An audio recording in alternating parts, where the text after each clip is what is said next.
Welcome to Tuesday Talks with Darleen, and my special guest is Bec Waterhouse from the Boss Empire Project.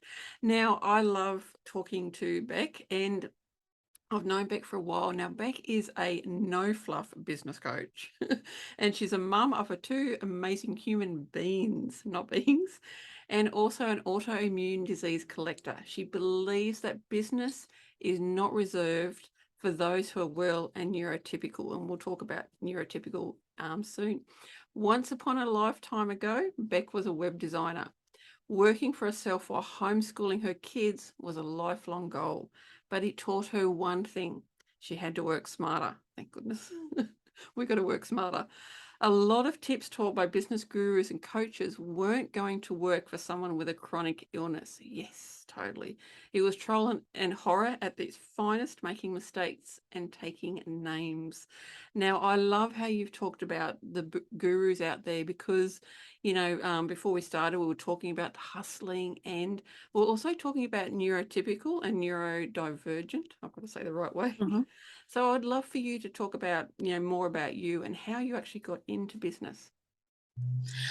Um, I started my first business when I was about 18, but that was before kids.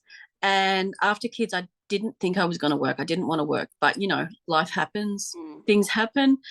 And I found that I needed an income, and I had kids, and I had always wanted to homeschool them. I had this image in my head of, like, Little House on the Prairie, the schoolhouse with the little chairs, and I was the teacher. Okay, so I learned that homeschool was nothing like that. And but yeah, I still wanted to homeschool my kids, and it came to a point where we needed an income, and I still wanted to keep my kids at home.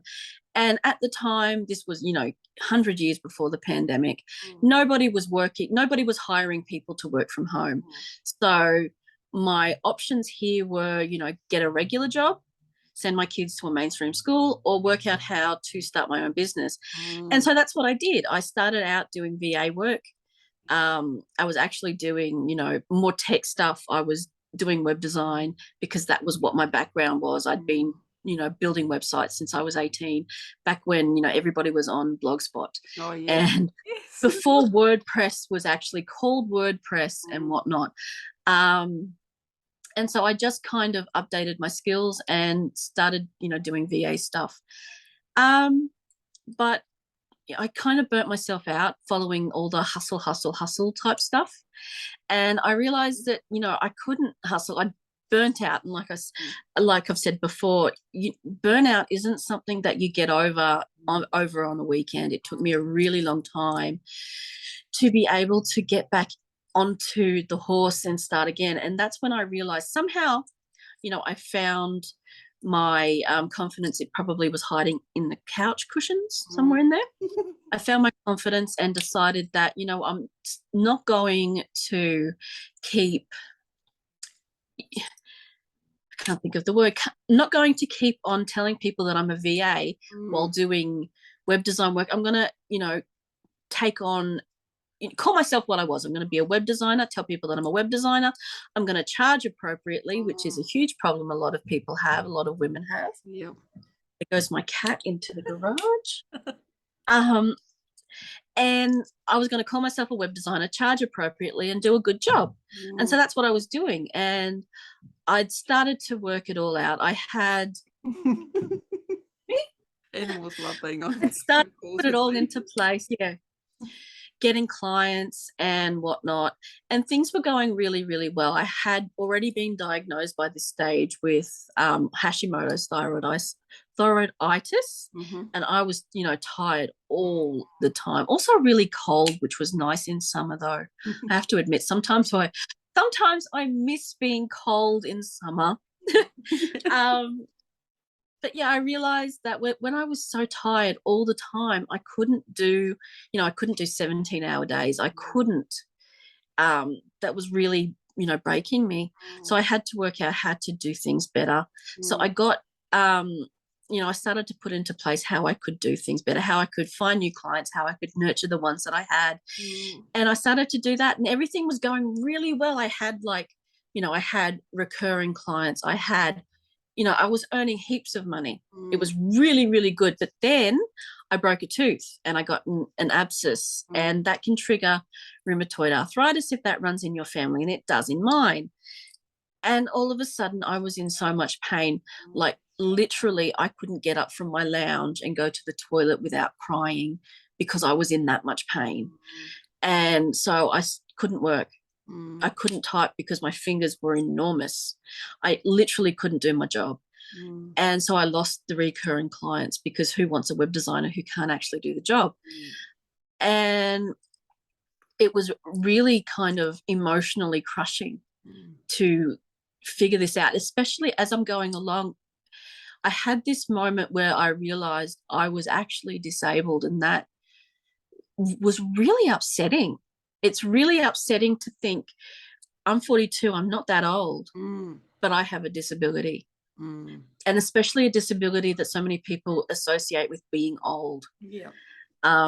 Yeah, it was a huge thing. And I think a lot of people go through that when they realize that what they've got is either a disability or a chronic illness that they're going to have forever. It's never going to go away.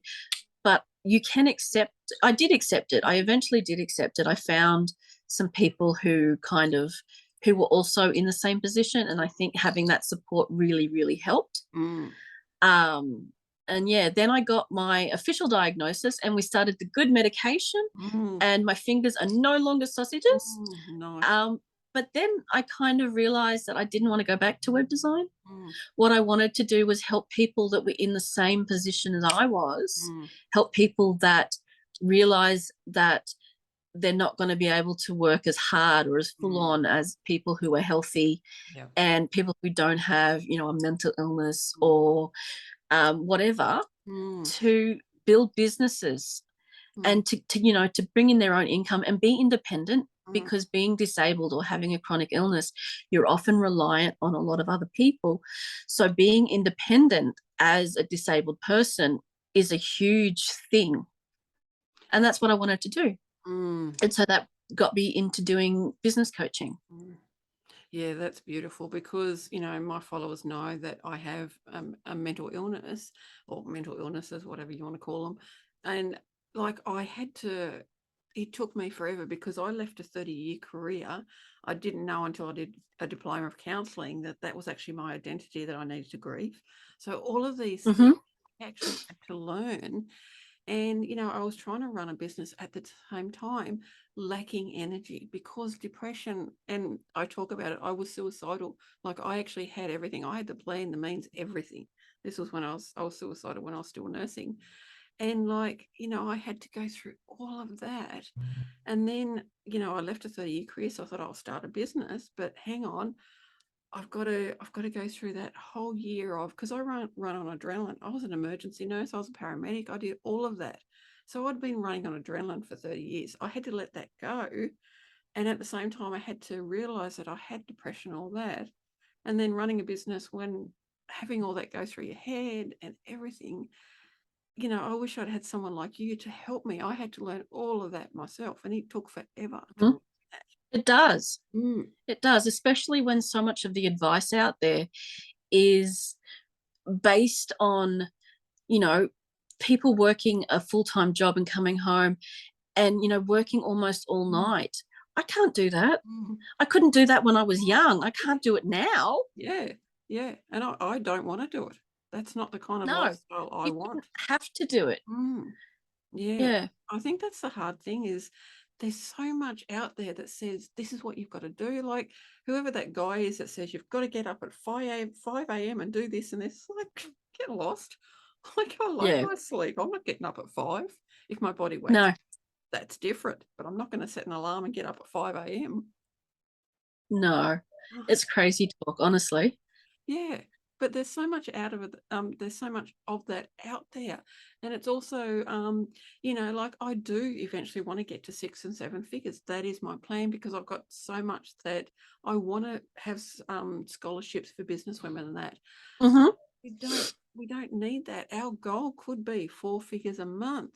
So how do you support your clients to find what goal is right for them, and then to ignore the stuff that is telling them that they should be doing something different? It is, honestly, it's a super huge mindset shift, to go from looking at everybody else with their laptop lifestyles and, you know, I was a box troll living under a bridge, and now 30 days later I'm earning six figures. That's bullshit. And there's so much out there. It's gaslighting. People are trying to gaslight you into thinking that this is possible, and it's not. It is legitimately not possible in 30 days to go from an income of 0 to six figures. Unless you come from a rich family, unless you come from a corporate job where you already have these contacts, you can't do it. If you're a regular person, especially if you're starting in a new field, which a lot of us are, you are starting from literally 0. So I think that's the first step, is figuring out that what we're seeing a lot on Facebook ads, people talking about having those $7 memberships and having thousands and thousands of people. These results aren't typical. Unless you've got the money. You know, you build a business in two ways. You either pay with money or you pay with time and energy. And most of us are paying with time and energy. And if you're paying with time and energy, it takes time. And I'm not talking, you know, a month. I'm talking, you know, 6 months, 12 months, 18 months, depending upon you, depending upon your energy levels, depending upon where you are when you start. So, you know, that's the first step, is getting out of the mindset that everybody can make it to six figures in 30 days. Stop thinking, and also stop thinking that the goal is a laptop lifestyle, because it might not be. You don't need to earn a six-figure income to be successful or to feel successful. If all you need to do is pay your bills and have money for, you know, maybe a quick trip down the coast or whatever it is that you enjoy doing, then that's success. If you're having a bad day and your goal is to get up out of bed and brush your teeth, you've succeeded. If you do those things, you've succeeded. If you've done more than those things, well, you know, that's even better. But hitting your goal and doing the minimum for you can sometimes be a success. And and comparing yourself to other people helps no one. No, it doesn't. No, it actually makes it worse. Like, you know, it really does. Being crap and everything. And like, I was one of those people going, oh wow, you know, I can make 6-7 figures, great, how do we do it? And then, you know, my depression, anxiety and PTSD, and, you know, I'd be triggered and everything, and I'd be like, the heck, what am I doing wrong? This. And then I really there'd be people. I remember back when I was doing VA work, there were people who started businesses at similar times as me, and they'd be celebrating these massive goals, and I'm thinking, I only earned $400 this month. What's wrong with me? You know, first things first, you need to realize that a lot of people lie on Facebook. They might not actually be hitting these massive milestones, but also maybe they've started in a different place. Maybe they're not coping with a family trauma, or, you know, just family in general. Maybe they have a husband who works. So having that, you know, that they don't need to have that additional income in order to actually survive. Maybe they didn't accidentally burn themselves out by trying to be on Facebook 24 hours a day, looking to add value to all those posts that we're supposed to be looking at. You know, maybe they didn't make a mistake that you made. You know, there are so many variables that we're not seeing through Facebook, even from people we think are friends. So, you know, you look at that, and now I've actually come to the mindset of, okay, how much of that is actually profit? And that's the big thing, is like that's a huge thing. You look at massive launches like, you know, Marie Forleo or Russell Brunson or whatever. How much are they actually spending on ads? A lot. Sometimes it's figures on ads. Exactly, and then they've got to pay their employees, all the business software they've got, all of that kind of stuff. So the actual profit they get is not a huge amount. And yet the only one that... But they're saying, we made this amount with this launch, and one email did this, and wow, that's... I didn't do that. What's wrong with me? Well, you know what? There's nothing wrong with you. you're just not doing exactly what they're doing, and they're not telling you that they're doing these things. Yeah, exactly. And I think that's the biggest thing, for anybody, but especially for people that have chronic illnesses, is to unfollow those people, to hide those posts, and only have posts on your Facebook feed that support you, that lift you up. Because, as we've just said, a lot of those things are actual lies. Yeah. Like, people are not being truthful, they're not being authentic. Yep, exactly. Mm, Exactly. yeah. It's so important for everybody that if you're seeing things that are triggering for you, that if you're feeling, if you're seeing an ad that says, like I said, I was living in a box under a Mm, bridge and now I'm earning, six mm, six figures a month or whatever it is, and you're feeling less than, it's making you feel bad about your efforts and about what mm. you're, getting, turn them off, hide them. You don't need that.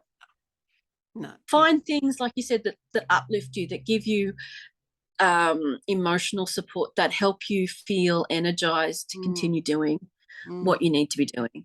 Yeah, and how do you help your clients, come to all of those um, realizations and that, because you've got clients with chronic illness. How do you support them to reach their goals, to find out what their goals are and to reach them?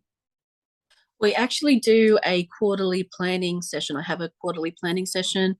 It's a 2 hour long workshop, and we go through what your priorities are, what you need your goals to be, and how we get there. So, what we do is, and I mean, you can do this yourself, but if a lot of people prefer to have the guided way, but what you do is, what's my big goal? Mm-hmm. My big goal might be that I need to earn 5K this quarter. Okay, and how am I going to do that?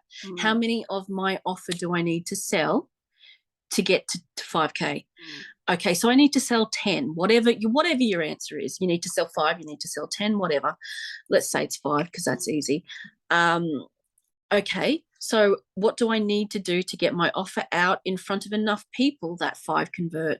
mm, So we break it down and we get to these 3 main, like they're mini goals, mm-hmm. and then we break that down step by step. So I Mm, need to write sales page copy. I need to build a sales page. I need to set that up on WooCommerce, mm, blah, blah, blah. I need posts for social media. Whatever it is that you need, you make that down, you write that down and you put that down as your little steps. And maybe you break it down even further so that you know exactly what you need to do mm, to hit your goal. And mm. I think that's incredibly important because to-do lists can be so overwhelming. But on the flip side, without a to-do list, you can also find yourself doing things that aren't getting you any closer to your goal. Maybe, it's great to sit down and write out a 3,000 word blog post, Mm, but if it's on something that's not supporting your offer, mm. I don't want to say it's wasted energy, but it's energy that could have been better spent. Yeah. Yeah. And that's so important, isn't it? Is to look at your goal and to actually do the things that are going to reach that goal, Mm-hmm. not to Yeah. do all that other stuff.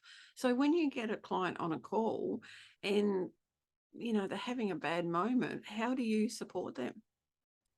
Look, there's no cookie cutter answer to that. I think everybody's different. Every situation is different. So some clients are going to get the best value out of our call if we reschedule. Mm, If I say, look, you're not in a headspace, or they say to me, I'm not in a headspace to make the best of this. I mm, didn't get anything done that we said that we'd get done before.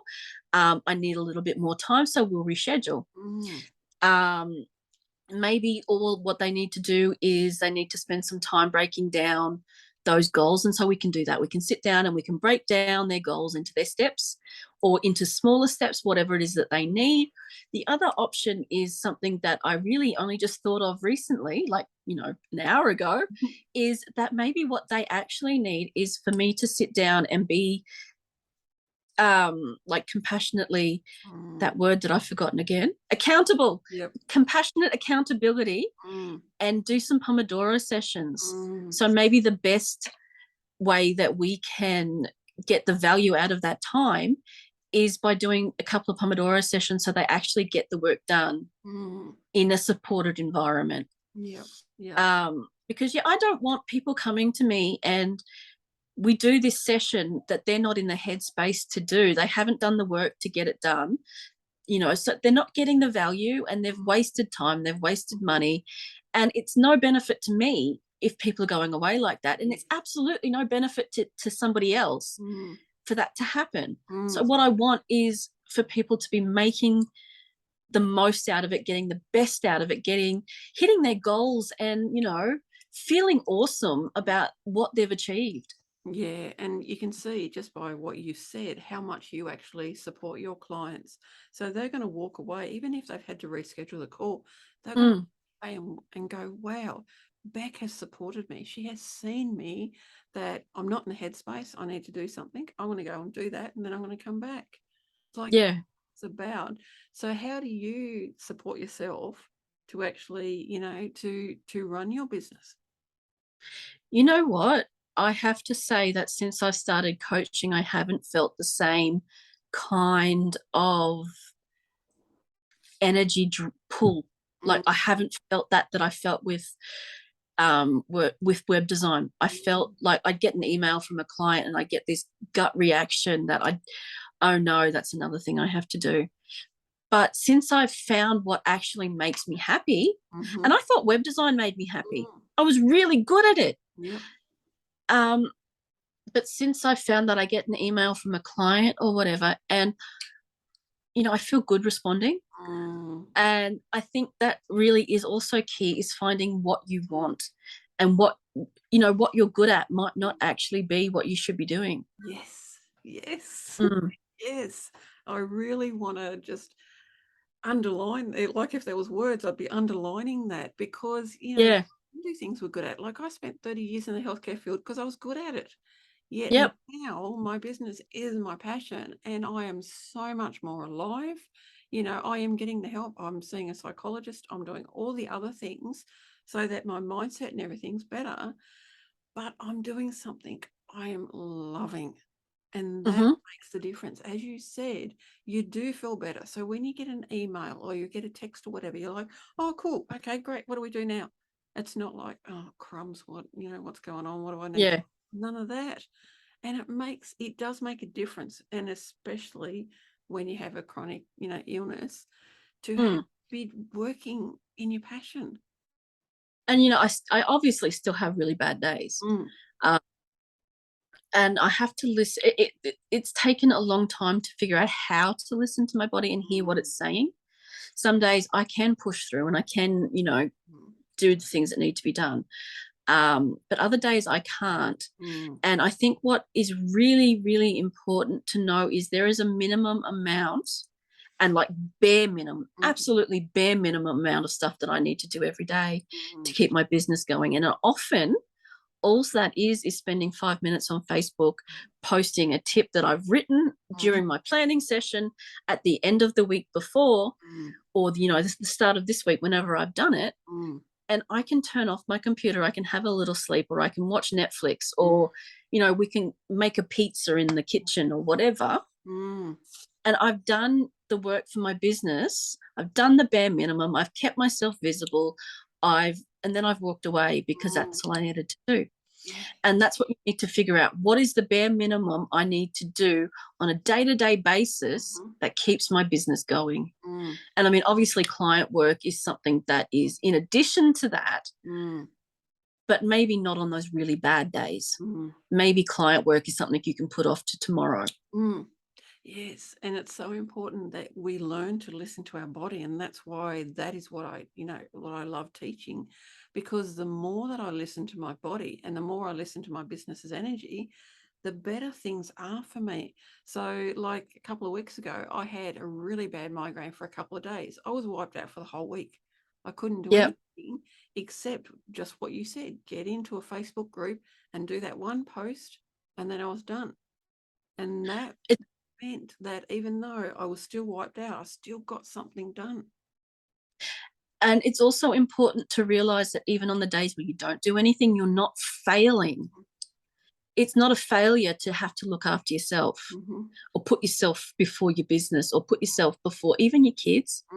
And I know that can be a really taboo thing to say. Sometimes you've got to look after yourself before you can look after everybody else. Yeah, and I love Maybe, relating it back. Sorry, I didn't mean to you're interrupt. right. That's all right. Just Maybe how that fickle we means are.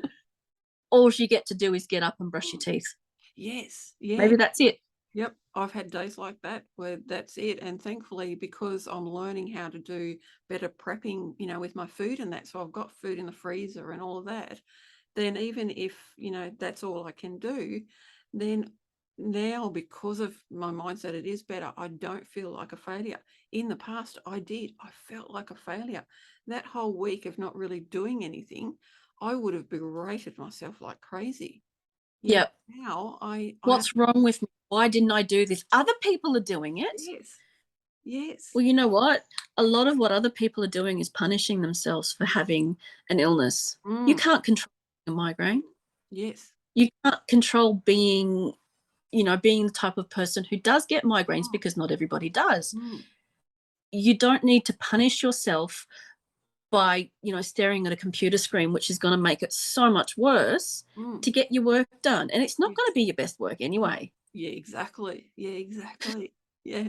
So what do you help your clients, like when they have, say, moments like that, how do you help your clients still, show up on social media to still, run a business? What can they do? Like for me, I've got standard operating procedures. I schedule posts out and, like I make sure that when I create a post, I'm in that amazing energy so that even when I schedule it out, it still has an amazing energy behind it.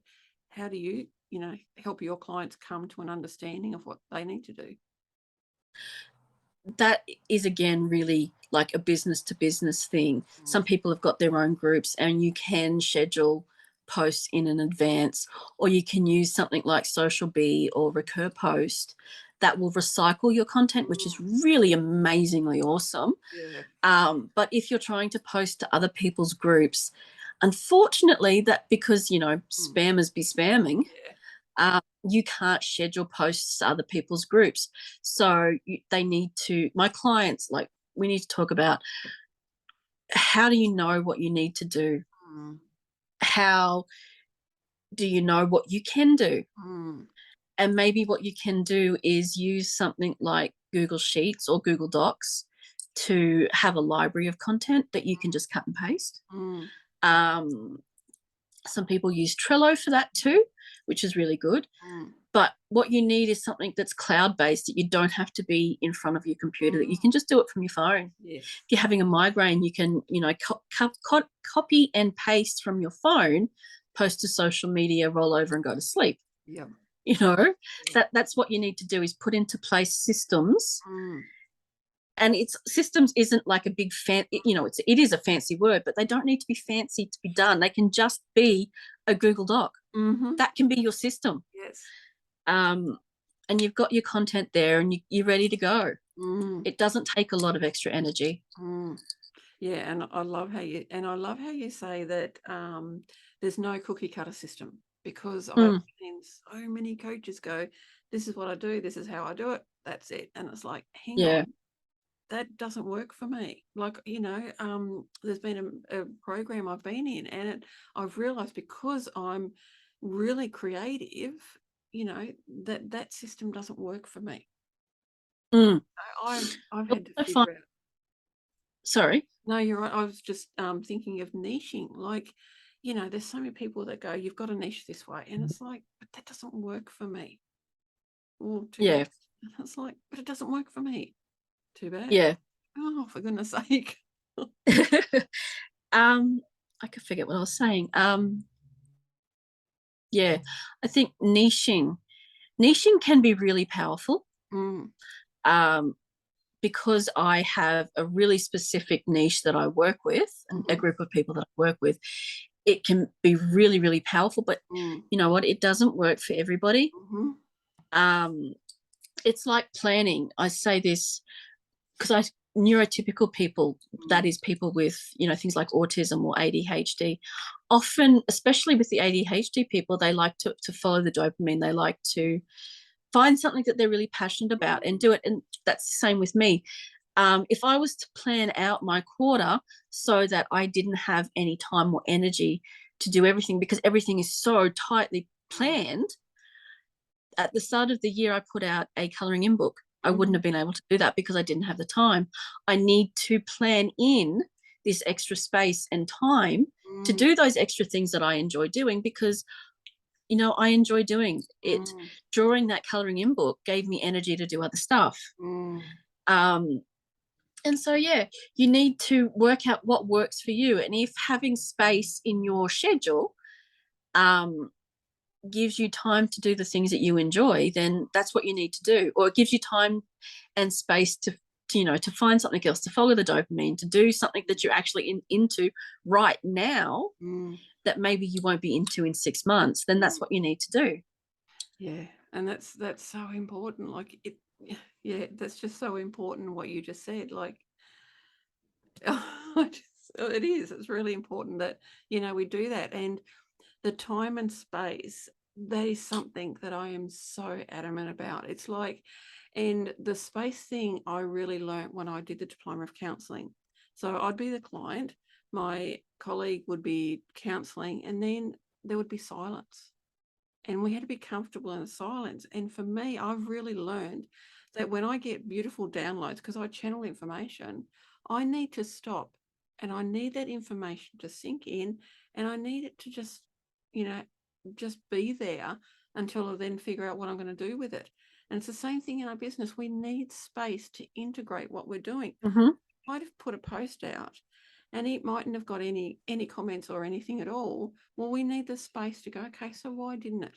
But we don't need to do all that active stuff and go, why didn't it? It's like, no, just have space. Sometimes, yeah, sometimes those really deep thinking posts, people won't respond because they've had to go away and think about it. It's really hit a button for them. And so they've gone off to think about it. But obviously, Facebook being Facebook, it's not going to show it to them again. So by the time they've had that time to think about it, it's gone. Yeah, yes. Yeah. And but you have made an impact, even though you don't necessarily see it. yes. And that's another thing is be aware that people are going to follow you for years. Yep. I have had someone come That back could to be me. so hard though. Yeah. It's like, and they, became a client for a short time and they said, I've been following you for this many years. And I went, huh? And then they became a client. So be aware that even if you don't get a reaction or anything at all on that post, it can have made an impact. And they may come back to you in a few weeks, a few months, or whatever. So don't berate yourself for not having anything on that post. The other thing with clients following you for a long time before they work with you is that for a really long time it will feel like nothing's moving, then all of a sudden everything will move. So yeah, you've been building and building and building, and now all of a sudden, your business is finally working. Yes. Yeah. And you're like, hang on, what did I do? What happened? Well, you've been doing it for months now and you're finally getting the rewards. Yes. Yeah. And that's something that, we need to understand is that, as we've said before, business is not an overnight success. It will take time unless you've got money, like millions of dollars to put into ads and everything else, then, it's not going to be an overnight success. Yeah. Beautiful. Now, yeah. It looks like an overnight success from the outside, but it's like the iceberg. You only see a little bit that's poking out of the water. Yep, exactly. You haven't seen all of the work that's gone into that. Yep, beautiful. Thank you, Bec. I honestly could talk to you forever. Like this. I know, right? Excuse me. This conversation has really been good talk. Yeah, so amazing. Is there something that you would love any business women out there that do have a chronic illness to, something that they can take away with? I think I've probably given away some really good points today, and now my brain has totally gone blank. But I think probably the biggest thing is that if you're not keeping pace with other people who have been doing similar businesses for the same amount of time, you're not failing. You're doing you. Yes. And I think that's hugely important, that you need to realize that mileage may vary.